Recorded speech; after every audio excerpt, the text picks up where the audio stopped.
안녕하세요. 오늘도 하나님의 말씀으로 하루를 시작하도록 하겠습니다. 오늘은 평소에 여러분이 예배드리는 자리를 강대상 쪽에서 봤을 때 어떻게 보이나 좀 보여드리고 싶어서 강대상 앞쪽에서 말씀 준비해 봤습니다. 네, 이렇게 보입니다. 속히 같이 모여 예배할 날 오리라 제가 기대하고 또 그날까지 우리 말씀으로 또 하나님 은혜 가운데 있기를 바랍니다. 에스겔 47장입니다. 에스겔 47장 1절에서 12절까지의 말씀입니다. 제가 읽겠습니다. 그가 나를 데리고 성전 문에 이르시니 성전의 앞면이 동쪽을 향하였는데 그 문지방 밑에서 물이 나와 동쪽으로 흐르다가 성전 오른쪽 제단 남쪽으로 흘러내리더라. 그가 또 나를 데리고 북문으로 나가서 바깥길로 꺾여 동쪽을 향한 바깥문에 이르시기로 본즉 물이 그 오른쪽에서 스며 나오더라. 그 사람이 손에 줄을 닫고 동쪽으로 나아가며 천척을 측량한 후에 내게 그 물을 건너게 하시니 물이 발목에 오르더니 다시 천척을 측량하고 내게 물을 건너게 하시니 물이 무릎에 오르고 다시 천척을 측량하고 내게 물을 건너게 하시니 물이 허리에 오르고 다시 천척을 측량하니 물이 내가 건너지 못할 강이 된지라. 그 물이 가득하여 헤엄칠 만한 물이요 사람이 능히 건너지 못할 강이라. 그가 내게 이르시되 인자야 내가 이것을 보았느냐 하시고 나를 인도하여 강가로 돌아가게 하시기로 내가 돌아가니 강 좌우편에 나무가 심이 많더라.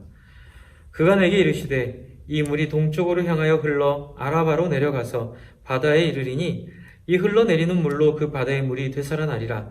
이 강물이 이르는 곳마다 번성하는 모든 생물이 살고 또 고기가 심이 많으리니 이 물이 흘러 들어가므로 바닷물이 되살아나겠고 이 강이 이르는 각처의 모든 것이 살 것이며 또 이 강가에 어부가 살 것이니 엔데기에서부터 에네글라임까지 그물 치는 곳이 될 것이라. 그 고기가 각기 종류를 따라 큰 바다의 고기같이 심이 많으려니와 그 진펄과 갯벌은 되살아나지 못하고 소금 땅이 될 것이며 강 좌우가에는 각종 먹을 과실나무가 자라서 그 잎이 시들지 아니하며 열매가 끊이지 아니하고 달마다 새 열매를 맺으리니 그 물이 성소를 통하여 나옴이라. 그 열매는 먹을만하고 그 잎사귀는 약 재료가 되리라. 아멘. 네, 오늘 말씀은 40장부터 시작된 여호와의 임재가 있는 하나님의 놀라운 나라, 하나님의 성전이 회복되는 그 장면에 이어서 그렇게 하나님의 임재로 인하여 회복된 성전에서 흘러나오는 물이 온 세상을 바뀌게 할 것이라는 예언을 담고 있습니다. 그래서 어제까지의 말씀 잘 기억하시면서 그 말씀 속에 완성되고 이루어진 하나님의 임재 또 그 구약 제2가 상징하고 있었던 하나님과의 완전한 관계 회복, 이 모든 일들이 완성됐은 다음에 어떤 역사가 이 지구에 또 이 우주에 또 우리 인간들에게 펼쳐질지를 한번 생각해 보시면 좋겠습니다. 앞에 보시면 먼저 1절부터 6절까지는 도대체 무슨 일이 일어났는가 그 얘기를 하고 있습니다. 성전에 가득 찬 그 은혜를 물로 비유하고 있고요. 그 물이 성전에 아마 가득했을 것 같습니다. 그 은혜가 가득 넘치자 숨길 수가 없지 않습니까? 그러자 이 물이 스며 나오고 있습니다. 흘러나오고 있습니다. 이건 문을 열고 물을 붓는 게 아니라 그 성전에 가득 찬 은혜가 곳곳으로 스며 나오고 새어 나오는 이 풍성함을 보여주고 있습니다. 1절에 보시면 문지방 밑에서 성전의 앞면이 동쪽을 향했는데 그 문지방 밑에서 물이 나와 동쪽으로 흐르고 남쪽으로 흘러내리고 또 북문으로 갔더니 물이 그 오른쪽에서 스며 나오고 있고 참 이 묘사가 좋습니다. 네, 스며 나오고 물이 흘러나오고 그리고 이 흘러나온 물이 어떻게 되는지 뒤에 묘사를 보십시오. 어떻게 됩니까? 3절에 그 사람이 손에 줄을 잡고 동쪽으로 나아가 천척을 측량했습니다. 그러니까 문에서 700m, 천척은 700m라고 하는데요. 700m를 쟀더니 거기에 물이 어느 정도 채워진 거죠? 물이 발목에 왔는데 4절에 다시 천척을 더 나아갑니다. 700을 더 나아가 1.4km를 나아가서 재봤더니 물이 무릎에 오르고, 그리고 한 번 더 나갑니다. 네. 100km를 나아갔더니 700m를 한 번 더 나갔더니 물이 허리에 오르고, 그래서 결국 2.8km를 나아가 측량했더니 사람이 건널 수 없는 가득 채워진 그 강과 같이 큰 물줄기, 얕았지만 점점 깊어지는 하나님의 은혜가, 하나님의 성전을 통하여 흘러나온 은혜가 처음에는 얕아 보였지만 점점 헤아릴 수 없는 큰 깊이로 은혜로 펼쳐지고 있는 모습이 나오고 있습니다. 마치 천국은 이와 같으니, 기억하십니까?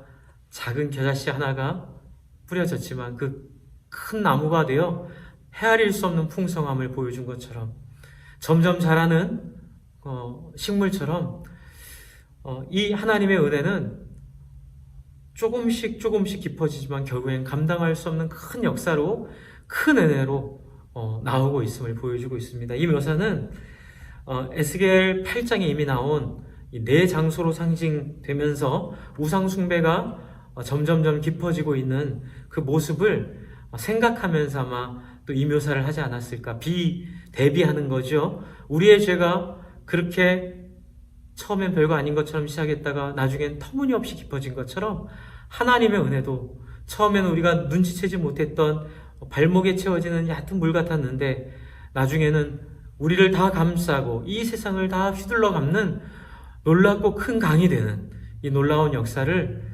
굉장히 아름답게 문학적으로 또 대비의 요소들까지 써가면서 이렇게 우리에게 묘사해 주고 계십니다. 주 안에 사랑하는 성도 여러분, 저와 여러분의 시작은 미약하더라도 끝은 창대할 것입니다. 그것은 단순히 이 세상에서 잘 된다, 물론 이 세상에서도 잘 되죠. 하지만 더 중요한 건 우리의 영혼이 잘된 가치, 바로 그것입니다. 우리의 영혼이 잘된 가치, 그리고 우리의 영혼이 처음에는 미약해 보이지만 미약하더라도 한번 시작하신 하나님께서 그 깊이를 알 수 없는 이 강물의 모습처럼 저와 여러분의 인생을 풍성하도록 하나님께서 만드실 분이십니다. 왜요? 하나님은 그런 분 자체이시기 때문에 그렇습니다. 하나님 무엇을 해야겠다, 하지 말아야겠다가 아니라 하나님 존재 자체로, 그 하나님의 존재 자체로 흘러나오는 물의 모습이 바로 우리가 앞으로 누리게 될 영광일 것입니다. 뒤에 또 보시면 이렇게 흘러나오는 물은 7절에 내가 돌아가니 강 좌우편에 나무가 심이 많더라. 그렇죠? 물이 있으면 풍성한 식물과 나무들이 자라겠죠. 그래서 그 물이 무엇을 어떻게 풍성하게 하는지 또 8절부터 묘사하고 있습니다. 이 물이 동쪽으로 향하여 흘러 아라바로 내려간다고 하는데, 아라바는 요단강 계곡입니다. 이제 그때 그 사람들이 이해하기 쉬웠던 요단강 계곡인데, 아마 이 계곡이 자주 마르고 또 홍수 때는 막 물이 너무 범람하고 자주 마르고 했던 사막지대 같은 모습이었던 것 같습니다. 그래서 여러분 그 밑을 따라 내려가면 뭐가 있죠? 사해가 있죠. 사해는 말 그대로 죽은 바다죠. 그래서 여기 그 바다가 묘사가 됩니다. 그래서 요단 계곡을 따라 바다에 이르는데 8절을 계속 보십시오. 이 흘러내리는 물로 그 바다의 물이 되살아나게 될 것이라고 말하고 있죠. 이 강물이 이르는 곳마다 번성하는 모든 생물이 살고 또 고기가 많아지게 되고, 이 물이 흘러감으로 바닷물이 살아 이 강에 이르는 각처에 모든 것이 살게 될 것임을 말하고 있습니다. 얼마나 이 말씀이 이스라엘 사람들한테 반가웠겠습니까?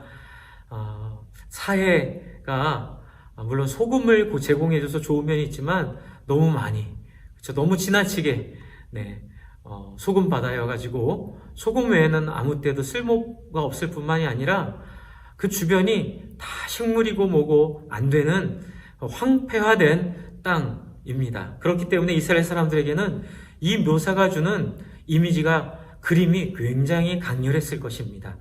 불가능해 보였던, 그 땅은 늘 그래 라고 생각했던 그 지역이 에덴 동산과 같이 풍성하게 살아날 것을, 이 하나님의 성전에서 흘러나오는 물로 살게 될 것을 예언하고 그려주고 있고요. 그리고 또 그 물고기가 살면 누가 삽니까? 10절에 어부가 살게 되겠고요. 그래서 엔게디부터 에네글라임은 사해를 일컫는, 사해 끝에서 끝에까지, 한라에서 백두까지 이런 표현처럼 이 사해를 일컫는 표현인데요.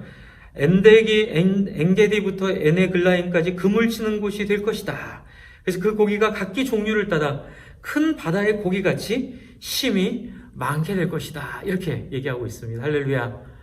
주 안에 사랑하는 성도 여러분, 그렇습니다. 하나님께서 우리를 그리스도 예수로 하나님 백성 되게 하시고 하나님의 자녀 되게 하신 것은 단순히 이 땅에서 구원받은 성도뿐만이 아니라 우리가 죽지 않고 영원히 하나님과 함께 누리게 될 이 새로운 하늘과 새로운 땅, 그렇죠? 천국이라고 일컫는 그 나라를 우리에게 주시려고 하기 때문에 우리를 부르셨습니다. 그리고 지금도 계속 우리에게 이 땅에 미련을 두거나 이 땅에 이 부족한 땅에 다라고 생각하고 살지 않기를 바라고, 이 성전에서 흘러나오는 물이 풍성하게 할 것들을 기대하며 이 성전을 가득 채우시는 하나님을 만끽하고 누리도록 이 말씀을 오늘도 우리에게 주시고 계십니다. 그런데 여기서 하나 더 말씀드리고 싶은 건, 우리가 생각하는 그 새하늘과 새 땅이 그냥 너울너울 날개 달고 날아다니면서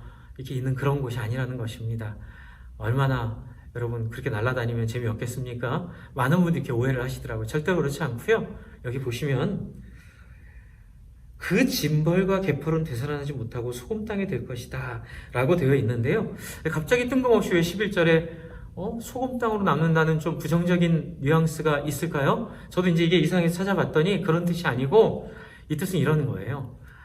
사해가 죽은 땅이긴 하지만 그래도 소금으로 인해서 사해가 주는 유익이 있었어요. 그런데 이 땅을 다 살린다고 해버리면 소금을 주는 역할까지 없어지잖아요. 그래서 저는 이 묘사가 사해를 다 살리지만 너에게 필요한 소금은 남겨두는, 너희가 꼭 필요한 그 소금의 그 갯벌과 그리고 그 진펄은 살려두는 그 하나님의 놀라운 균형 잡힘. 여러분, 저는 이 묘사는 우리가 부활해서 누리게 될 하나님의 나라가 그냥 너울너울 날아다니는 그런 나라가 아니라 이 땅을 완성시키는, 그래서 이 땅보다 훨씬 더 좋은, 그리고 이 땅에서 누리는 그 자연의 아름다움과 이 땅에서 누리는 그 행복함들, 그 아름다움들, 그러나 죄 때문에 생긴 자연재해나 또 인간의 욕심 때문에 생기는 다툼과 그런 어두움과 그로 인한 독충과 서로 사자가 짐승을 잡아먹는 이런 모습들이 완전히 사라진, 필요한 소금은 다 있고 또 우리에게 또 영광, 우리에게 행복을 줄 이 물고기들과 이 자연의 풍성함들은 살아나는, 그래서 모든 것이 완벽하게 완성이 되는 그런 나라임을 기대합니다. 기대하셔도 여러분이 기대하셔도 좋을 것 같습니다. 주 안에 사랑하는 성도 여러분, 우리의 시간은 이 땅에서 길지 않고 이 땅의 시간도 영구하지 않습니다. 언젠가 이 땅도 끝을 맺게 될 것이고요. 자원이나 기후변화나 이런 모든 것들을 보더라도 우리 눈에도 그런 느낌이 오지 않습니까? 지금이야말로 늦지 않았으니 우리 자신을 이 성전에 가득 찬 하나님을 모시고 그 성전을 누리고, 그리고 우리에게서 흘러나오는 이 물들이 이 땅의 아픔과 고통과 눈물 속에 힘들어하고 있는 사람들에게 이런 강물이 되고, 이런 영향력이 되고, 이러한 소망이 되어 앞으로 올 하나님의 나라를 함께 준비할 뿐만 아니라 하나님 나라를 언젠가 함께 누릴 수 있는 그러한 놀라운 하나님 백성으로 오늘 하루도 우리가 좀 준비되고 살았으면 좋겠습니다. 이 말씀 뒤에 보시면 너무 귀한 영광스러운 말씀이 있죠. 12절 한번 보실래요? 강 좌우가에는 각종 먹을 과실나무가 자라서 그 잎이 시들지 아니하며 열매가 끊이지 아니하며 달마다 새 열매를 맺으리니, 왜요? 그 물이 성소를 통하여 나옴이라. 할렐루야. 그렇습니다. 우리의 소망과 희망은 과학기술에 있는 것이 아니라, 우리의 소망과 우리의 희망이 인간의 진보적인 또는 보수적인 정신에 있는 것이 아니라, 우리의 소망과 희망은 성소를 통하여 흘러나오는 하나님의 다스림, 하나님의 마음을 닮은 인생, 하나님의 소원을 따라 사는 그러한 소원들, 그것들이 우리를 풍성하게 할 것이고요. 마지막 부분에는 그 열매는 어떻다고요? 먹을만 하고 그 잎사귀는 약재료가 되리라. 더 이상 질병도 없고 고통도 없고 아픔도 없는 모든 사람이 완전하게 살아가는 그 나라가 이 하나님의 임재를 통하여 우리 지난 주일도 같이 말씀을 나눈 것처럼 마른 뼈가 살아나는 것처럼 마지막 날 하나님께서 이 모든 인류를 예수 그리스도를 통하여 회복시킬 때에 그리스도 예수를 주인으로 모시고 하나님을 성전에 모신 하나님의 백성들로 우리가 다 살아가기를 소망합니다. 주 안에 사랑하는 성도 여러분, 오늘 하루도 이 하나님을 모신 성전으로서 언젠가 오실 그 하나님의 영광스러운 나라를 미리 보여줄 수 있는 샘플이라고 하나요? 화장품도 보면 샘플이 있잖아요. 샘플. 그런 샘플처럼 여러분 우리의 삶을 우리 복되게 누리시기를 주님의 이름으로 축복합니다. 하나님 아버지, 오늘 하루도 우리 성도님들 한 분 한 분 지켜주시고 붙잡아 주시고 하나님을 모시고 사는 성전으로 살아가도록 역사해 주십시오. 그래서 자연스럽게 흘러나오는 은혜가 주변을 적시고 사람들을 옳은 대로 돌아오게 하는 인생으로, 보람된 인생으로 하나님 인도해 주십시오. 이 땅에 허무하고 헛된 가치에 속지 않게 하여 주시고 하나님 앞에 더 가까이 나아가도록 하나님 주의 성령으로 붙잡아 주십시오. 힘들고 어려워 하시는 분들 하나님 찾아가 주시고 하나님 낫게 하여 주시고 회복하게 하여 주시고 하나님 일용할 양식들을 허락해 주십시오. 하나님 오늘도 우리의 주인 되시고 우리의 왕 되신 하나님을 찬양합니다. 예수님 이름으로 기도합니다. 아멘. 네, 오늘 하루도 복된 하루 보내시기를 바랍니다.